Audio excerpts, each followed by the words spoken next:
Suicide of lead singer Ian Curtis in 1980. Since then, they've changed their name to New Order and have gone from underground status to global pop success. But throughout their career, they've been haunted by the myth that surrounds their early Joy Division days.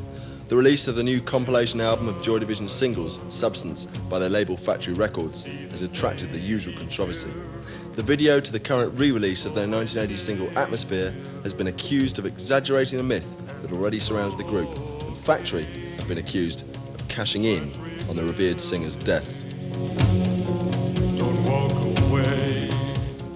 When I hear Atmosphere now or any of the Joy Division music, it's like some weird ache from the past when our achievement in life, individuals' achievement, young people's achievement, was more orientated towards a more abstract ideal, a far more pure ideal of how to achieve some kind of perfection in life. But there was a time with punk, especially the way that some people interpreted that particular ideal, where we really did consider that the latter part of the 20th century and the early part of the next century was going to be more orientated towards an imaginative notion as opposed to a late capitalist notion of achievement, which is what kind of, high-tech equipment you own. In one sense, the success of Joy Division now is going to be done as a yuppie accessory.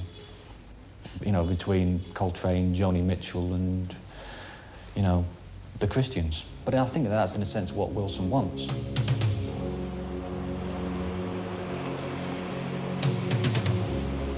As well as working for Granada TV as a newsreader, Anthony Wilson is a founder member and director of Factory Records, a key figure on the Manchester music scene. For a decade now, his non-compromising music business tactics have rubbed the London majors up the wrong way by ensuring that Factory remains independent and in Manchester. It's quite exciting. I mean, these days it's all like drug dealers and musicians living in there. The council, thankfully, don't put families in anymore. And this is the Caribbean Club used to be the Factory It's Club. always been the Russell Club, really. It's always been the Russell Club, and this was the Factory. Before there was like a Factory Records, we ran a club here called the Factory in 1978. It was the punk scene, and people, as we do now, for the sake of this interview, used to sit on the steps out here in the sunshine. It's quite nice with the sunshine, actually. What went on here when you ran the club? It was 78, 79, so it was like real heart of post-punk, of coming out of punk. For Manchester, we had punk really happening here in a way that, because of its smaller environment and because of this, it had an intensity that it never had in London. You had that in Manchester. It produced Joy Division, the greatest group of their era, Buzzcocks, the greatest punk group, Joy Division, the most important post-punk group. In fact, the most important group since the Sex Pistols to today. But you had Martin Hannett, the great producer of his era. You had Peter Saville, a great designer of his era. You had all these things that were there, and we had a great journalist. We had Morley, a great journalist. You had Cummins, a great photographer. So we had top-class stuff in this city. The images come out of the design, they're vaguer, but words like grey, industrial, depressing, how does that fit?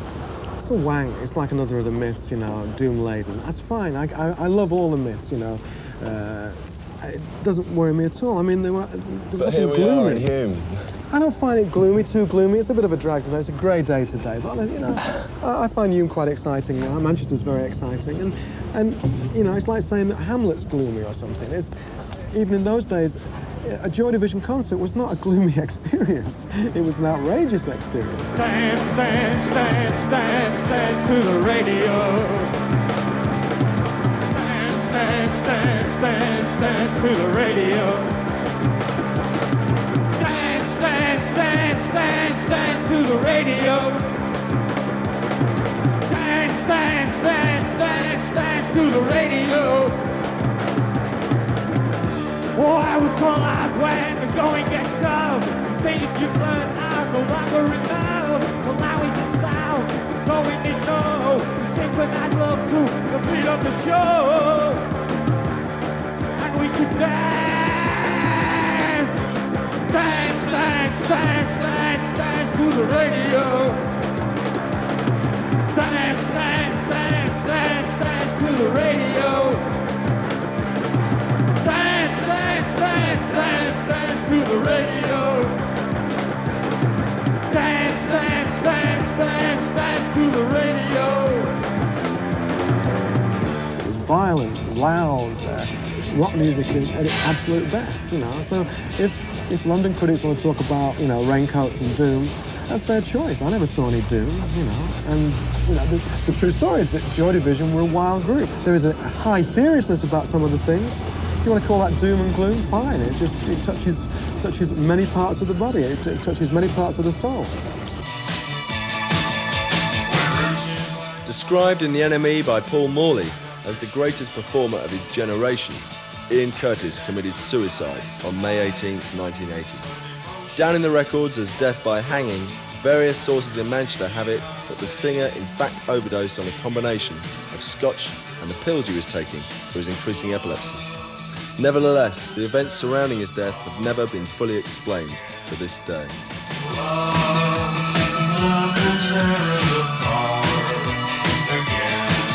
What were you doing when you heard that he committed suicide?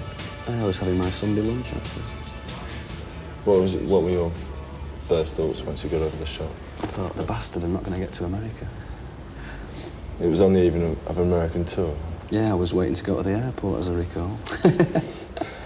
What were the first band discussions of the remaining members afterwards? What did they centre around the next step? It just centred around carrying on, really. I mean, we knew we enjoyed doing what we did, and we thought we were quite good at it.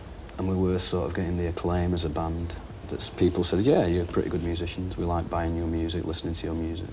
So we just wanted to carry on. It was quite simple.